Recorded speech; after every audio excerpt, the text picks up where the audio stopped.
Welcome back. The Supreme Court today upheld the death penalty for the 4 convicts of the Nirbhaya rape and murder case. Justice Deepak Mishra, while reading the order, said, and I'm quoting, "The Nirbhaya rape cum murder case is the rarest of rare cases, and we are compelled to give extreme punishment to ensure justice. The brutal, barbaric and demoniacal conduct of the convicts shook the conscience of humanity, and they do not deserve leniency." This announcement was followed by applause in the packed court. It's what Nirbhaya's family had been asking for years. Supreme court से मैं यही उम्मीद करती हूँ, यही request करना चाहती हूँ कि हमारी निर्भया तो हमें नहीं मिलेगी, लेकिन आप जो समाज में हमारी बच्चियाँ हैं, जो बच्चियों के साथ हो गया है, हो रहा है, आप उसके लिए कुछ करिए, क्योंकि जो 5 साल पहले हुआ था वो समाज के लिए, हमारी न्याय प्रणाली के लिए एक दाग था, हमारी न्याय व्यवस्था की एक चुनौती थी। सब कुछ होते हुए ऐसा क्यों हुआ? लेकिन आज भी हम वहीं के वहीं खड़े हैं। लेकिन मैं कोर्ट से यही हमारी उम्मीद और रिक्वेस्ट दोनों है कि ये फैसला भी हमारे समाज के लिए एक संदेश होना चाहिए और उन तरह के लोगों को एक सबक होना चाहिए। She said this earlier today, and the court heard her appeal. The court was hearing, in fact, an appeal filed by the 4 convicts, Akshay, Pawan, Vinay Sharma, and Mukesh. A trial court handed them the death sentence in 2013. Their appeal in the High Court was turned down, with the death sentence upheld. And today, the Supreme Court too has handed them the toughest sentence. The convicts' lawyer says they will file a review petition.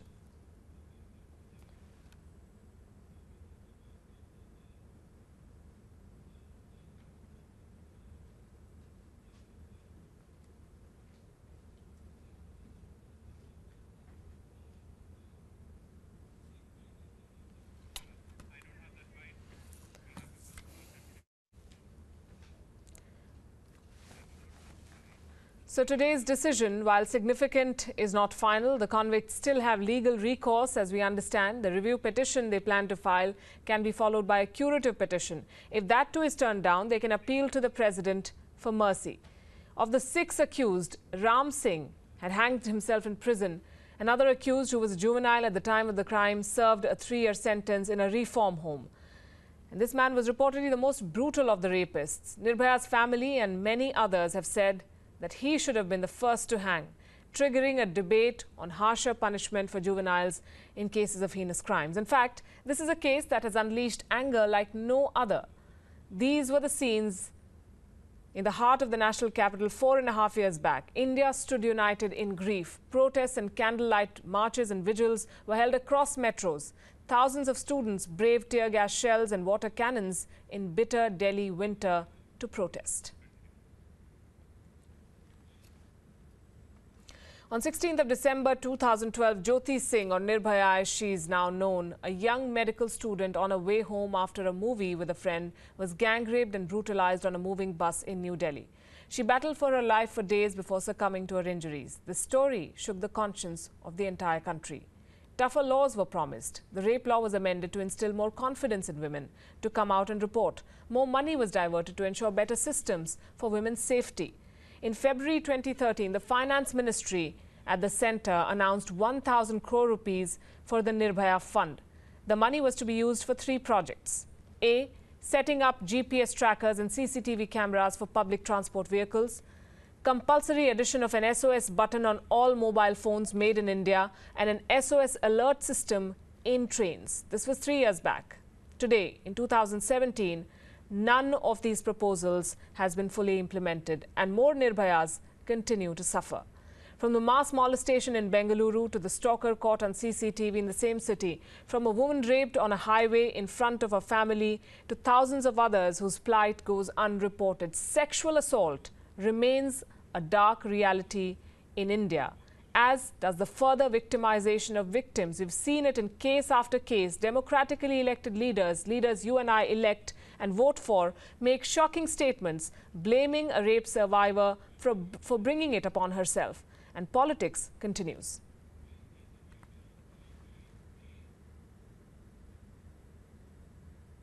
Justice has finally been done in Nirbhaya case with the awarding of death penalty to all the accused. Nirbhaya case would remain an example, a deterrent to all the sexual predators that law and justice for the victims of sexual exploitation and rape will always be delivered, come what may. There are fast-track courts for sexual assault in India now, but even a case as high-profile as this one has been dragging for more than 4.5 years. Minister of Women and Child Development Maneka Gandhi said justice delayed is justice denied. That the verdict has been upheld, and I wish it had come sooner, but now that it's come, I'm happy. What I have done is, in which women can get better justice, is to start one-stop centers called Sakhi. Now these are 150 centers now, and we are trying to get up to 600. And when women get anything from molestation, stalking, rape, domestic violence, kuch bhi, any problem with them, they can go to these one-stop centers and they will be provided free legal service, free police service, psychiatrists, doctors. इस फैसले को मैं बहुत अहम ले रहा हूं कि ये फैसला हमारे लिए ही नहीं बल्कि पूरे देश के लिए एक बहुत बड़ा फैसला है। बिल्कुल खुश हैं, हम भी खुश हैं और हमें उम्मीद है कि हमारे साथ जो भी लोग जुड़े हुए हैं सभी खुश हैं। जो घटना हुई थी हमारे समाज के लिए, हमारे शासन प्रशासन के लिए, हमारे सिस्टम के लिए एक चुनौती थी, एक शर्मसार दाग था।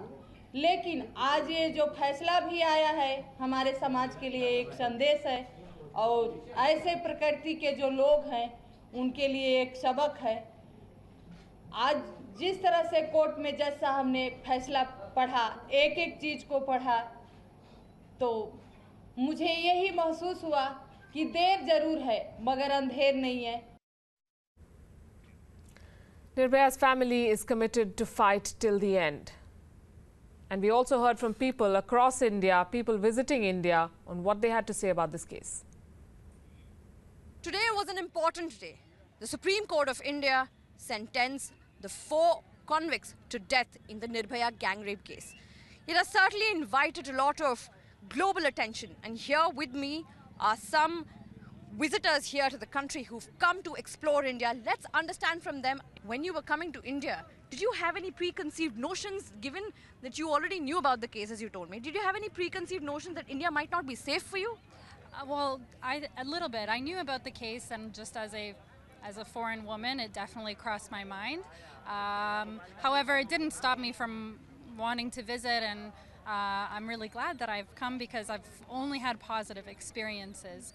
How do you think India, in your opinion, is safe at all for women? You definitely feel maybe some tension or some extra precautions that you have to take, but again, my experience too has been as long as you're safe and a smart traveler like you should be in any country, then you can feel safe here as well. Delhi has gained so much prominence in terms of the city that is known for such horrific crimes. Was this at the back of your mind somehow, or were your parents rather concerned? You're going to India, you know? You should be careful. Was there something like this that your parents actually had told you or warned you? Specifically with the rape issue, they didn't point that out. Of course, every time I travel, they want me to be safe. But yeah, just like my friend said, it was in the back of my mind. She pointed it out to me before, but... So this certainly was a case that put India on the world map as the global rape capital. Advisories were issued for women travelling to India. The country is still fighting the perception battle, despite the fact that India doesn't have the highest crime rate against women. Look at the figures. The US fares the worst. And that's when the reports from America's Justice Department say that only 46% rapes in that country get reported to the police. Another important indicator, of course, is the conviction rate. In India, only 26% cases end in conviction. That's roughly 1 in 4 rape victims getting justice. What's also important to note is that countries like the US and France recognize marital rape and include men in the list of victims, which India doesn't. If India did include those numbers, the figures perhaps would be much higher. So while today's is a landmark decision, setting a precedent and hopefully a strong deterrent against rape, it's a long battle ahead for India and her daughters. Joining us this evening on the show, Justice Usha Mehra, head of the Nirbhaya Commission from Delhi, and she is one of those women who was at the head of a committee that sat down to decide what changes need to be made. Remember, we've talked about tougher laws. There has been a fair bit of criticism because some say that this law was hastily made, hastily drafted, and it has many loopholes. Some unscrupulous women end up using it against men without proof. But that is one criticism. The fact is that there was an attempt at all levels in the government to ensure that a case like Nirbhaya does not happen. To that extent, we've seen some sort of sincerity. The problem, though, is that many cases have happened since, and we're still waiting for a foolproof system to ensure that women in the country are safe. Of course, this particular case has not seen its conclusion with a review petition and a curative petition that the convicts can still file before a mercy petition before the president. So we've not heard the last on this one. We will be joined by Justice Mehra in just a bit, I'm told. This, of course, at a time when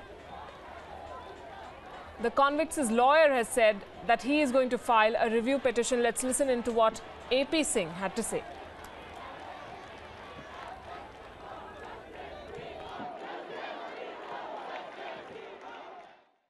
मैं इससे असंतुष्ट हूं और जैसे judgement मिल जाएगा उसको study करके हम उस पर जो रिव्यू है हम रिव्यू फाइल करेंगे।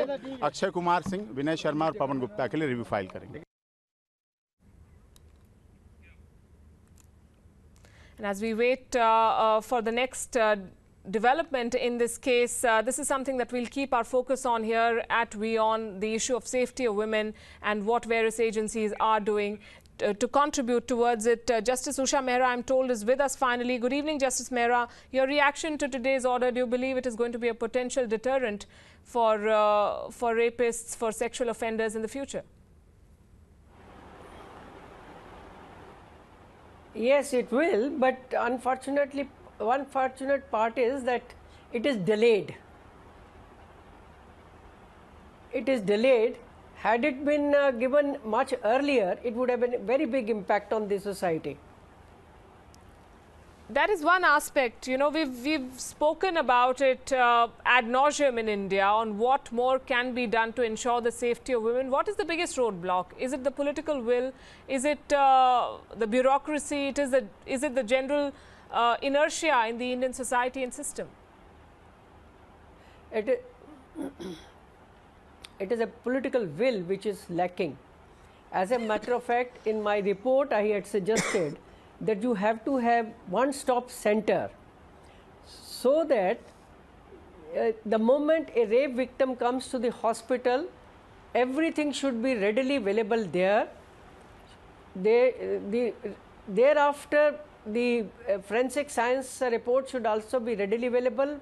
Fast-track court can decide the cases. That will create a lot of impact in the mindset of the people. And my final question to you, Justice Mehra, is it fair to label India as a rape? That is lacking. Yes, it is. And it is because of these indicators that yes, India is believed to be, is said to be the rape capital of the world, but figures show otherwise. How does India compare when it comes to sexual assault on women?